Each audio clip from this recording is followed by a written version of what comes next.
High everyone, I am Babita. আর অনেক দিন পর আবার একটা মেকআপ ভিডিও নিয়ে চলে এলাম। সচরাচর আর তো মেকআপ ভিডিও তোমাদের সাথে শেয়ার করাই হয় না, কারণ আমি অফিসের চাপের কারণে সময়ই পাই না।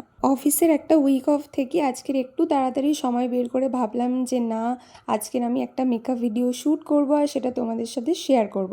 মেকআপ কেমন কি করছি সেটা তো স্টেপ বাই স্টেপ তোমাদেরকে আমি দেখাচ্ছি। আই মেকআপটা একটু অন্য জায়গায় আলাদা মিরারে গিয়ে করে এসেছি, কারণ ফোনের ক্যামেরাতে আমি আই মেকআপটা করতে পারি না দেখে দেখে। শাড়ি পরছি যেহেতু, তাই একটা টিপ পরবো ভাবলাম, আর দেন আমি একটা সেটিং স্প্রে দিয়ে মেকআপটা ফিক্স করে নিলাম। আজকে আমি শাড়ির সাথে পরছি এই সুন্দর ব্লাউজটা, যেটা চারিদিকে শুধুমাত্র ফ্লাওয়ারের কাজ, ভীষণই সুন্দর। তার সাথে ম্যাচিং করে পরছি এই জুয়েলারি সেটটা, যেটা আমি 2.5 বছর আগে কিনেছিলাম, কিন্তু কোনোদিন পরাই হয়ে ওঠেনি। কথা তো অনেক হলো, এবার তোমরা ফুল লুকটা দেখো। পলাশতলির মাঠে সোনা চুরির খাটে, কোপাই নদীর ঘাটে হারাই গেল মন, বাউল গানের সারি